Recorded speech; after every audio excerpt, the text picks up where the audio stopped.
Describe your spouse's spending habits in one word and explain. Sporadic. Wow. What's going on, guys? It's your girl, Eboni Elle, and I'd like to welcome you to another episode of the Legacy Lounge.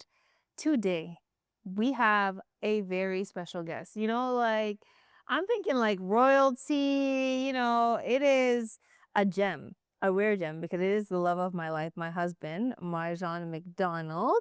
Marjaan, thank you for joining us. Of course. It's a pleasure to be here. So, for people who don't know who you are outside of the content and everything, tell them a little bit about yourself. What's going on, everyone? My name is Marjaan McDonald. I go by M3. In terms of work, I work in the community. I'm a program supervisor. I work with youth between the ages of 16 to 24, providing recreational mentorship programming, and then we provide them with educational workshop, and those are led by Black professionals. Right. So really, he's a community superhero. And one thing that, if you haven't seen us out in action before, obviously we're co-founders of Ellevate Community, and we're both extremely passionate about doing really big things in the community to support our people. So my husband is that and everything in a nutshell. So I guess to break the ice a little bit, if you could describe our relationship in one word, what would it be? Supportive, for sure. I like that. Supportive. I like that. Why? Because I feel like for the most part, both of us, we have a lot of things going on, right? But you can always call me. I'm there. And I know I can always call you, right? For anything that I really need, whether it's work, personal, and you're there to support. I love that. I think if I were to choose a word, I would actually choose rich. And not just because I'm a financial professional and everything, but I feel like it's so rich in like experience, like laughter, like when you see us together, we're kikiing, we're dancing on 100%, we're really just always vibes. So I love that because I think sometimes when we think of the word rich, we think about finances alone. But for us, I think if we had no money at all, we'd still live the best life because we're so rich in everything that we do. And then the support comes in, for that as well, because we're always there for each other.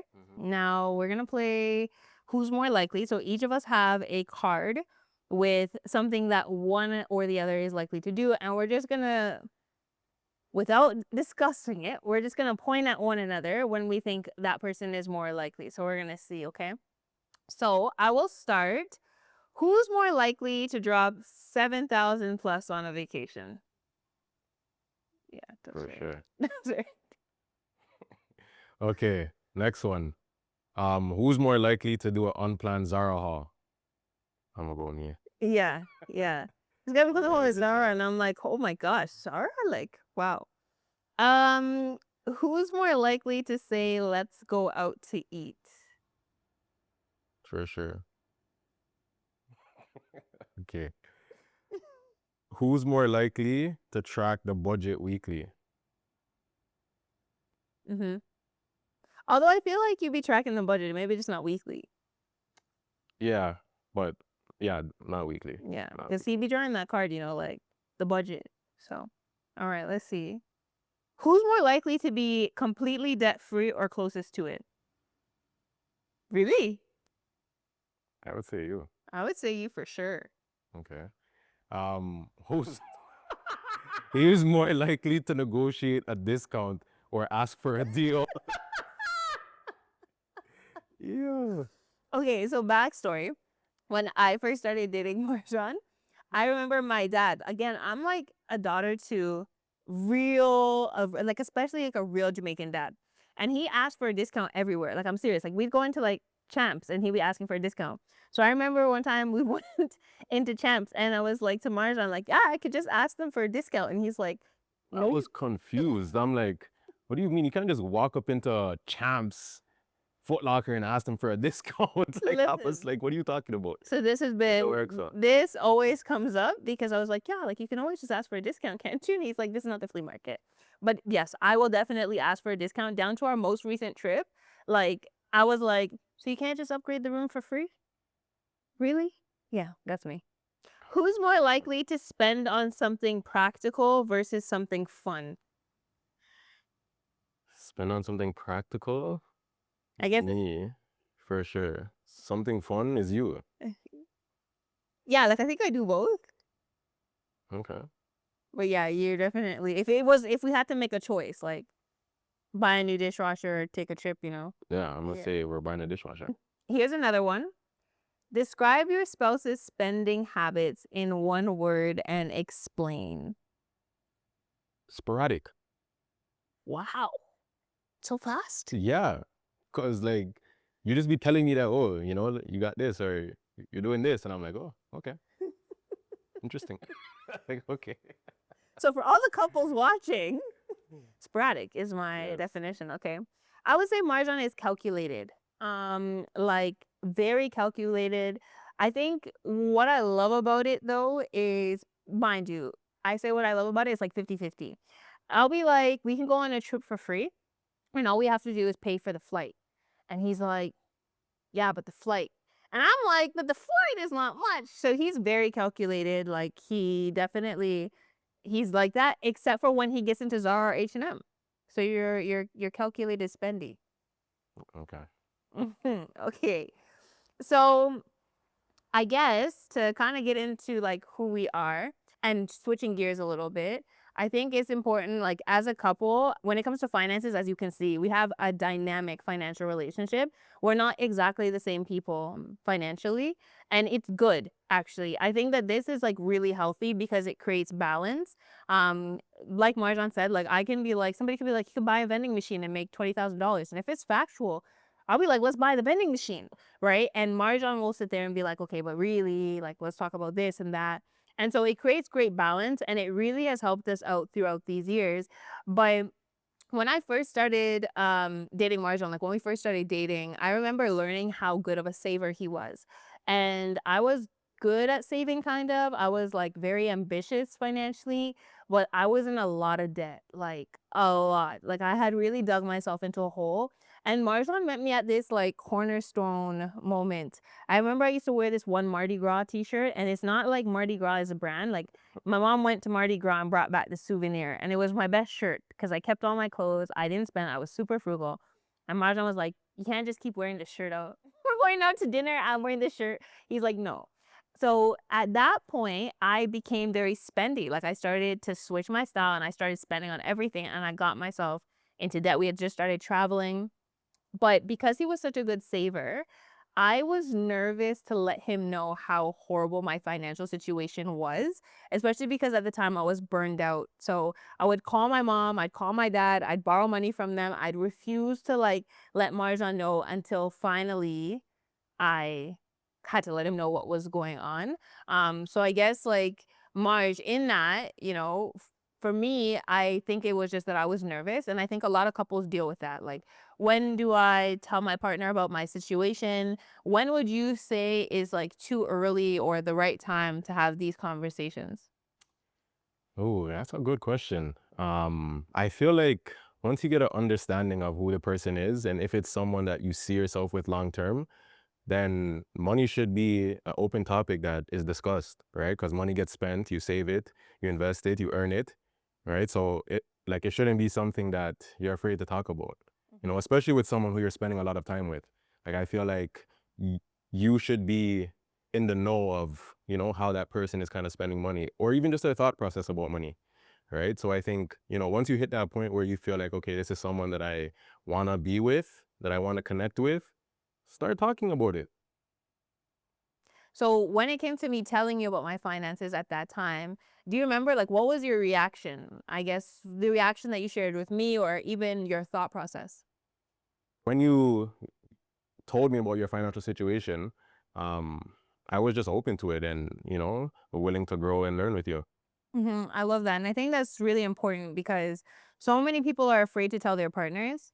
And there's two things. Like there's one where like people don't tell their partners and it's like a little bit of a red flag, right? Because when you're thinking about spending your life with somebody, I think that's another thing. Like if we had gotten married and you found out like Ebony has this debt or whatever, like it's crazy because you're merging everything together. And I think when it comes to relationships, especially marriage, many people forget that it's a partnership. Like it's almost like a business in itself. So when you're commingling finances, habits, beliefs, I think it's important, but your partner and their receptiveness to your situation is also really important into, I think, making people feel comfortable to share.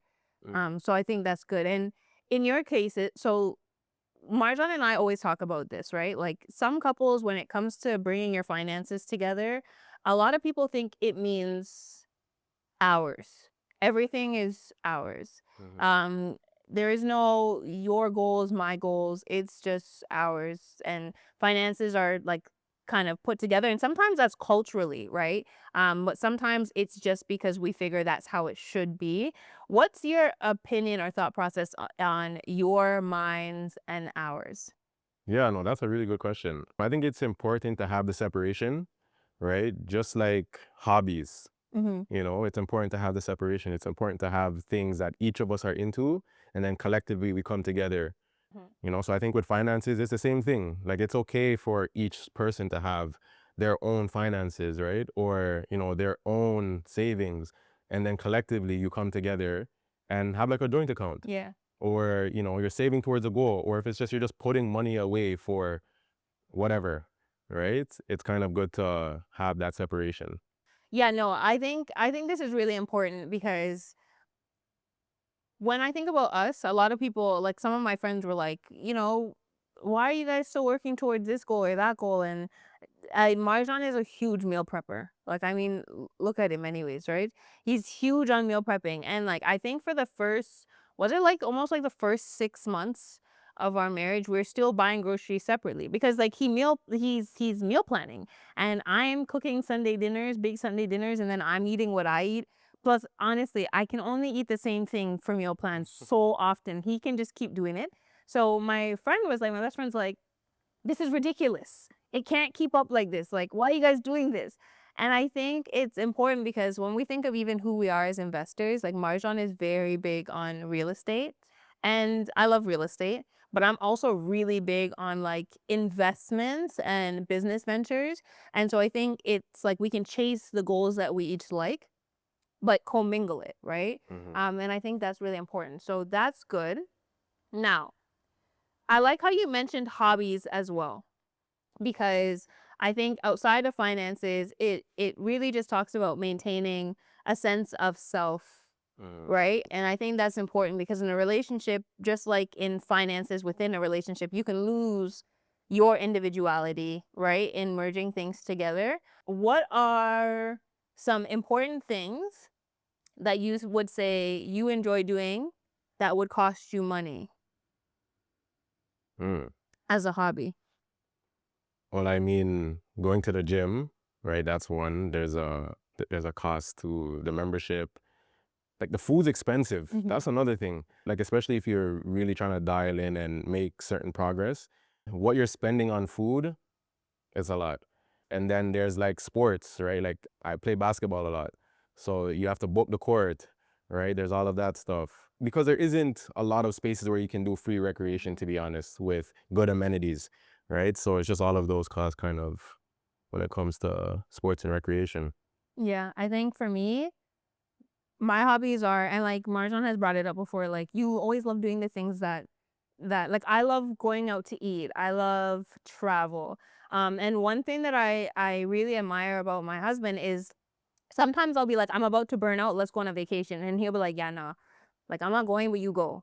And I think this is good, right? Because like even with the groceries, our grocery bills as like a household right now, the two of us, is high for two people. And it does come from that eating healthy. And some people would say, like, okay, like, no, like now we need to bring the bills down. We got to do this. And I think part of maintaining that individuality, it does cost money and it takes a lot of time. And I think couples have to be aware of that, so that they know themselves like, okay, we're great as a unit.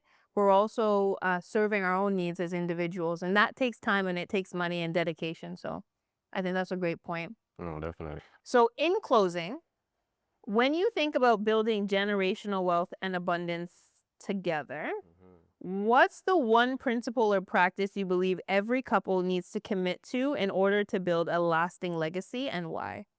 So I would say first goal setting and planning, Mm. right? Because without a goal, without a plan, you don't know what you're chasing after, right? So it's about having that structure when you're thinking about generational wealth, right? Because when you're building wealth, it's not just for now, it's not just for your children, your grandchildren. Like, you want to make sure that you have a legacy, right, left for your family. Yeah, I think to that effect, right? Like goal setting is huge. And I would actually agree with that one because when you bring your finances together, right? Like it is okay to have yours, mine, ours. But the hours part, like when you're discussing things like legacy, like you're saying, like it's multi generational, right? And some couples, they may not want to have children, they may not be able to have children. So they have to define what that looks like, right? Some people don't even want to live in this country for much longer. And I think the goal is really important, or the goals are important to identify, because then you're working toward this one thing as a unit, right? And it's kind of like a wheelbarrow, right? Two people, you have one wheel, but you have two prongs to hold it up pretty much, right? And you need to hold both sides for it to move properly. And this is how you do that in a relationship, with identifying goals and goal setting. And what's one thing you had this really cool game once upon a time that we played to align our goals, to see where we are, to kind of do like a check in. How can the audience start to do that, or people in the audience start to do that? So I think it's just about honestly taking the time to kind of meet with your spouse or meet with yourself, right? I know that might sound weird, right? But give yourself the time to kind of think about exactly how you want to go about your goals. Understanding, do like a SWOT analysis for yourself, understanding your strengths, your weaknesses, the opportunities, and what threats are out there, right? That might prevent you from achieving your goals. I think that's probably the most important thing, because we can go through life thinking that we're going to achieve our goals, but we're not actually taking the right steps needed to hit those milestones, right? Unless we're taking those checkpoints. So that's what the game was, right? Hmm. Having a monthly check-in for us to kind of analyze, okay, where are we with our relationship? Where are we with our goals? Where are we with ourselves? Right? To kind of understand, okay, these are the goals that we have for ourselves, and this is the way that we're gonna move forward. Hmm. Yeah, I love that. And I love that game too. I feel like it's calling our name. We're going to play it soon. But we've now gotten to the end of this episode. And whether you're a single or a couple, just looking at how you can strengthen the foundation or find the right partner to build with, this was the episode for you. And if you're new here, I'm so excited that you got to tune in for this one specifically to meet my better half. And I hope that you stay a while. When it comes to Marjaan and I and building, be sure that you are following the Ellevate, ELLEVATE community.ca Instagram, so that you can see the work that we're doing in the community, check out our events, and really just stay tuned with all of the opportunities we have for you. Until the next time we see you again, bye for now.